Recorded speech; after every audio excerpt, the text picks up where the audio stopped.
안녕하십니까, 이현수 연구원입니다. 이번 기초 세미나는 철강 업종에 대해서 말씀을 드리도록 하겠습니다. 제가 이제 분석하는 업종이 크게 철강, 금속 두 개 업종인데요. 일단 첫 번째로 철강 업종에 대해서 말씀을 드리고 비철 금속에 대해서는 따로 이제 말씀을 드리도록 하겠습니다. 전체적인 순서는 개요, 그 다음에 공정도, 그 다음에 세계 철강 공급 및 소비에 대해서 말씀을 드리도록 하겠습니다. 첫 번째 세션에서는 두 개 세션으로 나눴는데요. 이제 원재료와 이제 제조 공정에 대해서 말씀을 드리도록 하겠습니다. 이제 원재료 말씀드리기 전에 이제 개요에 대해서 간단하게 이제 말씀을 드리겠습니다. 이제 철강이 어떤 건지 다들 좀 아시고 계실 텐데요.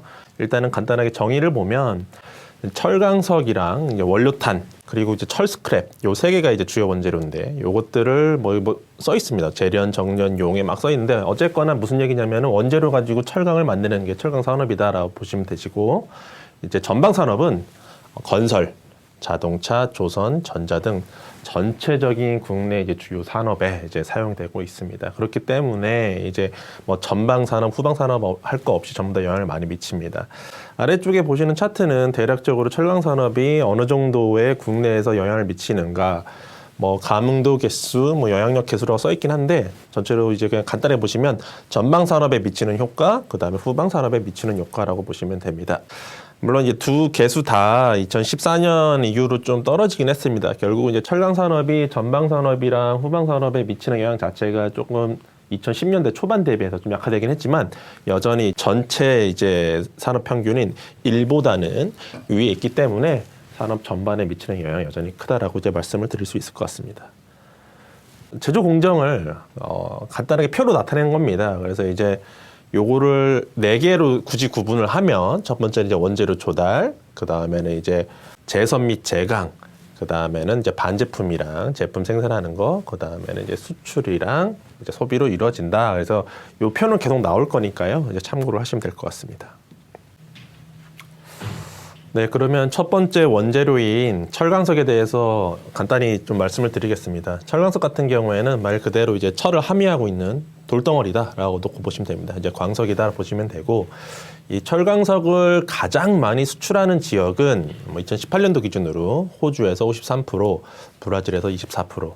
왼쪽 하단에 보시는 차트처럼 이제 호주에서 53, 브라질 24, 양 국가를 합했을 때는 약 거의 70%가 넘어가는 이제 수준의 수출을 비중을 차지하고 있습니다. 수입 같은 경우에는 오른쪽 하단에 보시는 차트처럼 중국이 압도적으로 많습니다.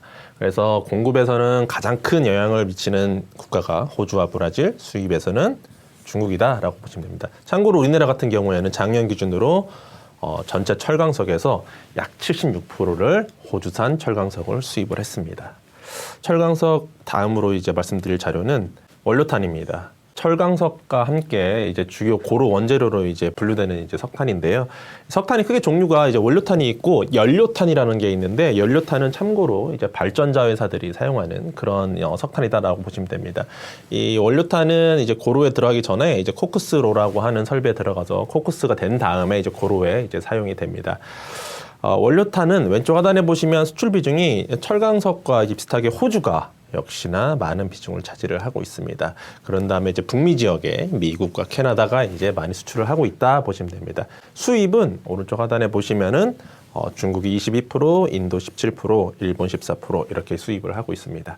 그래서 보게 되면은 수출 같은 경우에는 철강석과 함께 호주라는 나라가 석탄에서도 크게 영향을 미치고, 수입은 역시나 중국이 가장 크게 영향을 미친다 놓고 보시면 됩니다. 작년에 우리나라는 전체 필요한 원료탄에서 약 46%를 호주산을 수입을 했습니다.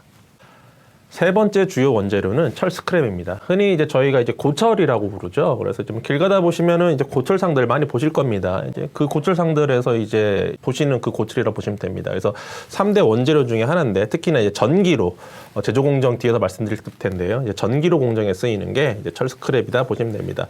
이 철 스크랩도 한번 수출과 수입을 보겠습니다. 이제 19년 기준으로 가장 많이 수출하는 국가들이 미국, 영국, 독일, 일본 이런 국가들입니다. 눈치채셨겠지만 딱 봤을 때 선진화가 빨리 된 국가들입니다. 이 철 스크랩이라는 게 뭘 부셔야 나오는 거지 않습니까? 그래서 자동차를 부셔야 되고 건물을 부셔야 되는데, 아무래도 선진화가 빨리 된 국가들이 부실 게 많기 때문에 이제 고철도 많이 나니까 이제 수출도 많이 한다라고 보시면 됩니다. 그럼 어디가 수입하느냐? 전기로가 이제 많은 국가들이겠죠. 이제 터키라던가 이제 우리나라도 포함이 되어 있습니다. 우리나라 같은 경우에는 저희가 여기 마지막 줄에 자가 발생 철 스크랩이라 써놨는데 무슨 얘기냐면 우리나라에서 이제 부셔가지고 나오는 이제 고철 양이라고 보시면 됩니다. 그게 사용량보다는 모자라기 때문에 수입을 하고 있다라고 보시면 됩니다. 그래서 우리나라는 필요한 철 스크랩의 한 절반 정도 이제 그 정도를 이제 수입을 하고 있는 그런 상황이다 보시면 됩니다. 앞서서 이제 원재료를 말씀을 드렸고요. 그 다음으로는 두 번째 공정인 제선 및 제강을 이제 말씀드리겠습니다. 여기 써 있지만은 이제 상공정, 이거를 저희가 이제 상공정이라고 이야기하는데 상공정 설비로는 이제 고로와 전기로로 이제 구분을 가능합니다. 만약에 이제 이 고로 상공정이 없는 기업들 같은 경우는 이제 하공정을 갖고 있다 보시면 되고요. 우리나라에서 이제 고로를 가지고 있는 기업은 두 개 기업이 있습니다. 이제 여러분들이 잘 아시는 이제 포스코와 현대제철이 고로를 가지고 있고요. 전기로를 갖고 있는 기업은 많습니다. 그래서 전기로를 갖고 있는 대표적인 기업 중에 하나는 또 현대제철입니다. 현대제철, 그다음에 이제 뭐 세아베스틸, 한국철강, 대한제강 이런 업체들이 이제 전기로를 갖고 있다라고 보시면 됩니다. 그래서 고로에 사용되는 원재료 철강석, 원료탄, 전기로에 사용되는 원재료 철 스크랩이다라는 거를 인지하고 그 다음을 설명을 드리겠습니다. 이 페이지는 제가 이제 세계철강협회에서 가져온 건데 앞서 말씀드렸던 거를 가장 자세히 설명할 수 있는 그런 페이지여서 가져왔습니다. 뭐 영어로 되어 있긴 하지만 간단하게 다시 한번 말씀드리면 철강석, 석탄 얘네들을 가공해가지고 이제 고로에 집어넣는다. 중간 과정에서 철 스크랩도 일부 쓰긴 합니다. 고로 업체들도. 하지만은 주요 원재료가 철강석이랑 석탄이다. 그래서 여기서 이제 이걸 주조 공정이라고 하는데요. 이제 쇳물이 나오면 이걸 이제 반제품으로 만드는 공정이 고로 공정이다라고 놓고 보시면 됩니다. 그 다음에 이제 오른쪽에 보시는 게 이제 전기로 공정인데요.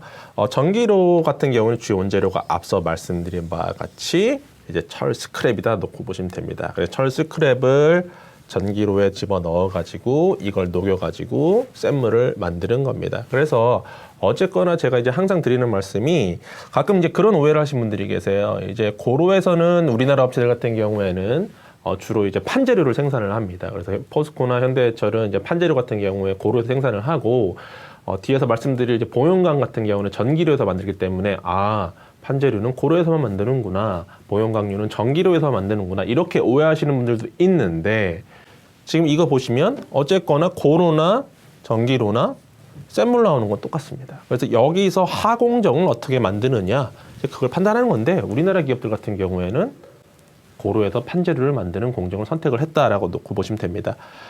반제품입니다. 슬라브라고 하는 반제품, 빌렛이라고 하는 반제품, 그다음에 이제 블룸이라고 하는 반제품이 있습니다. 그래서 슬라브는 요 세 개는 이제 반제품인데요. 요 슬라브는 판재료의 반제품이고요. 빌렛이랑 블룸은 이제 봉연강의 반제품이다 놓고 보시면 됩니다. 그래서 이제 슬라브는 후판, 열연, 냉연 이런 것들을 만들고 빌렛이라고 하는 반제품은 이제 봉강이나 철근류를 만들고요.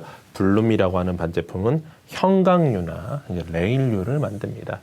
그래서 간단하게 이제 제조 공정을 말씀을 드렸고 해당 제조 공정에 사용되는 주요 원재료에 대해서 이제 말씀을 드렸습니다. 그래서 전체적으로 이 국내 철강 산업을 이해하는 데 있어 가지고 제조 공정 같은 경우에는 간략하게나마 저희가 이제 알고 있는 게 기업들을 이해하는 데 상당히 도움이 될 것 같아서 원재료와 이제 제조 공정에 대해서 이제 말씀을 드렸습니다. 다음 세션에서는 해당 공정을 통해서 나온 제품들이 어디에서 사용이 되는지 그리고 이제 글로벌 철강 수급이 어떤 식으로 형성이 되는지에 대해서 말씀을 드리도록 하겠습니다. 두 번째 세션은 이제 주요 제품과 이제 세계 철강 수급에 대해서 이제 말씀을 드리도록 하겠습니다.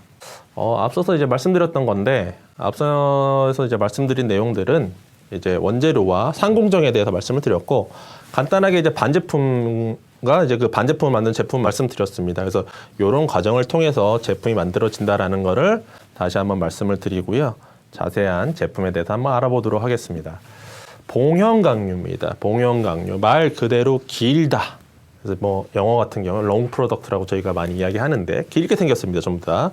그래서 형강 중에 대표적인 지금 사진이 H 형강인데요. 여러분들 이제 건설 현장 같은 데 보시면 특히 이제 오피스 빌딩 같은 거 막 올라가는 거 보시면은 이런 기다란 H형자의 철강제가 세로로 이렇게 꽂혀 있는 걸 볼 수 있을 겁니다. 그게 이제 형강이고요.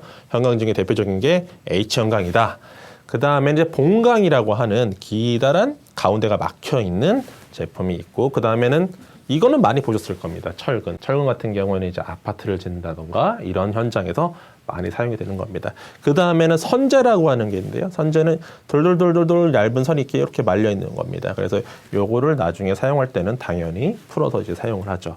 그럼 주로 어디 쓰이느냐? 형강은 제가 말씀드린 대로 건물이라던가 공정이라던가 막 이런 데 이제 많이 쓰이고요. 이제 조선에도 일부 사용이 됩니다. 봉강 같은 경우에는 제가 막 이렇게 써놨지만은 어디 쓰이냐면 자동차 쪽에도 많이 쓰이고, 그 다음에 이제 기계, 건설기계 쪽에도 많이 쓰입니다. 그래서 이제 굴착기 이런 것들 보시면은 뭐 기다란 봉 같은 것들이 곳곳에 있습니다. 그래서 굴착기에도 특수강 봉강, 대표적인 게 이제 봉강 중에 특수강 봉강인데 특수강 봉강이 많이 쓰인다. 철근은 방금 전에 말씀드린 대로 특히 아파트, 주택 짓는 데 많이 사용이 됩니다. 선재 같은 경우에는 이걸 풀어서 잘라가지고 이제 소형 볼트라던가 너트 같은 데 사용을 한다라고 보시면 됩니다. 그 다음으로 말씀드릴 거는 판재류입니다. 판재류는 뭐 영어로 하면 flat product고요. 말 그대로 널찍한 판 형태로 있다라고 보시면 되고, 대표적인 품목이 후판, 열연, 냉연, 광관은 아닌데 이제 일단 카테고리를 이렇게 나눠서 보겠습니다. 그래서 판재류와 이쪽은 이제 강관이라고 이제 따로 보시면 되는데, 중후판 말 그대로 이게 두꺼울 자거든요. 그래서 이제 두꺼운 판이다. 그래서 이거는 이제 말수가 없어요. 그래서 이제 이렇게 판 형태로 적재를 해놓습니다. 그 다음에는 열연, 그 다음에 냉연이 있습니다. 가끔 이제 보고서 보시면은 애널리스트들이 이제 용어를 좀 섞었습니다. 중후판도 그냥 후판이라고 쓸 때도 있고요. 중후판이라고 쓸 때도 있고요. 이 열연은 뭐의 준말이냐면 정확히 말씀드리면은 열간 아변의 준말인데, 열간 아변 같은 경우에는 사실 철근도 열간 아변을 해요. 근데 이제 저희가 열연 하는 거는 이런 판 형태를 말한다라고 보시면 되고, HR 이라고도 이제 많이 씁니다. HR은 hot rolled 라고 이제 보시면 되고요. HRC의 이제 준말인데 hot rolled coil의 준말이다. 뜨거운 상태로 아변을 했다라고 보시면 되고요. 그럼 냉연은 뭐냐? 이제 감이 오셨겠지만 CRC입니다. 예, cold rolled coil. 냉연은 열연을 가지고 만듭니다. 그래서 열연 같은 경우 뜨거운 상태로 말았다고 하면 이걸 상온에서 이제 식힌 다음에 다시 uncoiled 합니다. 다시 푼 다음에 상온에서 다시 한번 빕니다. 그게 이제 차가운 상태로 이제 아변을 했다 해가지고 이제 냉연이라고 부르고요. 지금 사진상으로 보면 두 개가 뭐가 달라라고 생각하실 수도 있겠지만은 가까이서 보면 냉연이 좀 더 반짝반짝거리고 겉면이 미려하다고 저희가 표현을 하는데, 겉면이 약간 미려한 그런 걸 이제 느끼실 수가 있습니다. 중후판은 주로 어디 쓰이느냐? 조선, 배 만드는 데 많이 쓰이고요. 나머지 산업에도 일부 쓰이는데 특히 이제 가장 많이 쓰이는 게 이제 배를 만들 때 많이 쓰인다 보시면 되고, 이 열연을 저희가 이제 대표적인 판재료라고 이야기하는데 제품이 이제 반제품입니다. 방금 전에 말씀드린 대로 열연은 냉연으로 상당 부분 가공이 다시 한 번 더 된 다음에 팔리기 때문에 이제 열연 같은 경우에는 냉연으로 쓰인다라고 이제 보시면 됩니다. 그다음에 냉연은 여러분들이 잘 아시는 자동차라던가 집에 있으시는 세탁기, 냉장고 이런 것들이 전부 다 냉연 제품입니다. 그래서 이제 집에서 사용하시는 그런 백색 가전들 이런 것들이 다 냉연 제품으로 되어 있다라고 보시면 됩니다. 이제 강관인데요. 이제 판재료와 다르게 이제 강관료를 이제 따로 이제 말씀을 드리는데, 강관은 가운데 뻥 뚫려 있는 겁니다. 앞에서 보형강류에 혹시 봉강을 보셨다면 봉강은 가운데가 막혀 있고요. 강관은 가운데가 뚫려 있다라고 보시면 됩니다. 강관은 수도관, 가스관, 송유관 이런 데 많이 쓰인다라고 보시면 됩니다. 그래서 어느 제품이 어느 수요처에 많이 쓰이는지 이런 것들을 또 아시면은 이 산업이 좀 좋아진다. 근데 그 산업에 쓰이는 철강제가 뭐더라라고 다시 한번 생각해 보시면 그런 것들도 좀 도움이 되지 않을까 싶습니다. 마지막으로 출하 흐름도입니다. 결국은 이렇게 만들어진 것들이 내수 소비로도 이루어지고 수출로도 이루어진다. 이런 것들을 말씀을 드리겠습니다. 마지막으로 이제 세계 철강 수급입니다. 이제 공급부터 말씀을 드리면 생산 능력이 가장 큰, 세계에서 가장 큰 나라는 이제 중국입니다. 2019년 기준으로 약 50% 정도에 달하는데요. 우리나라 같은 경우에는 세계에서 6번째로 큰 규모를 가지고 있습니다. 생산량 기준으로는 중국이 작년에 11억 5천만 톤 정도를 생산을 해서 글로벌 생산량의 약 58%를 차지했습니다. 원래는 이 정도까지는 아니었는데 작년 같은 경우에는 이제 코로나19가 있었죠. 코로나19 때문에 이제 다른 지역들 같은 경우에 중국을 제외한 다른 지역은 이제 수요가 줄어서 생산도 줄었는데 중국은 작년에 오히려 수요가 늘고 생산도 더불어서 늘어서 점유율 자체가 58% 늘었습니다. 그래서 2019년도에는 약 54%였는데 작년에는 58%로 증가를 했다.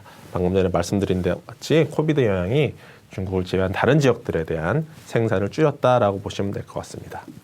그 다음에 수요입니다. 수요를 놓고 보게 되면 일단 지역별로 먼저 말씀을 드리겠습니다. 방금 전에 제가 생산량 기준으로는 중국이 58%를 차지한다 그랬는데 수요도 역시 거의 절반 이상을 차지를 하는 게 이제 중국입니다. 그래서 중국이란 국가가 그만큼 중요하다라는 것들이 이 지표에 나오는 거죠. 철강제를 세계에서 절반 이상 만들고 절반 이상 수요를 하기 때문에 중국이 세계 철강 시황 자체에 미치는 영향이 상당히 중요하다라고 보시면 됩니다.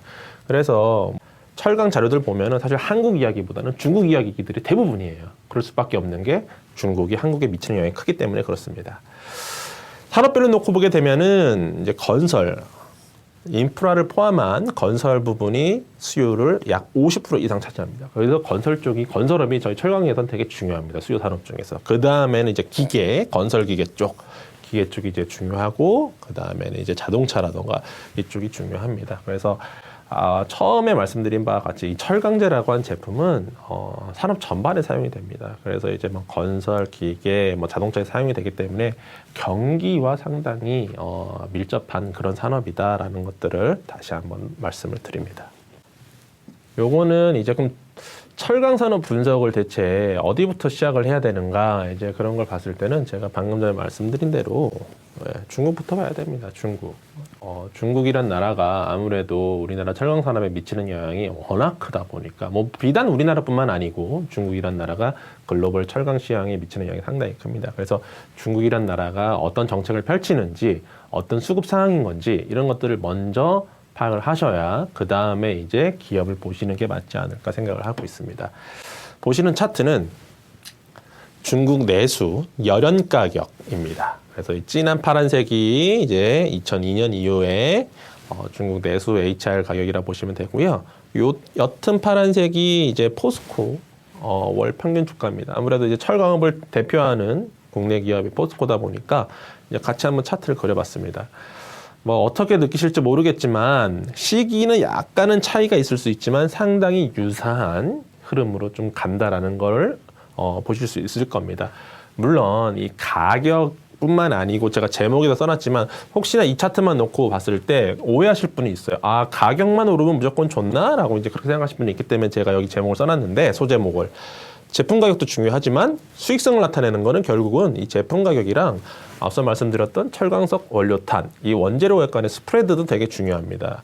가격이 이만큼 올라갔는데 만약에 원재료가 이만큼 올라가면 오히려 수익성은 떨어지지 않습니까? 그것도 같이 봐야 되는데 어쨌거나 이제 중국이란 나라가 상당히 중요하다라는 거를 다시 한번 말씀드리고자 이 차트를 넣어놨다 보시면 됩니다. 그래서 이번 시간에는 철강 산업에 대해서 간단하게 이제 원재료와 제조 공정, 그리고 주요 제품, 그리고 주요 제품들이 사용되는 곳, 그다음에 글로벌 철강 수급 상황, 현재 상황, 그리고 중국이 철강 산업을 분석하는 데 있어서 가장 중요하다라는 점을 말씀을 드렸습니다. 다음 시간에는 제가 비철 금속으로 이제 말씀을 드리도록 하겠습니다. 감사합니다.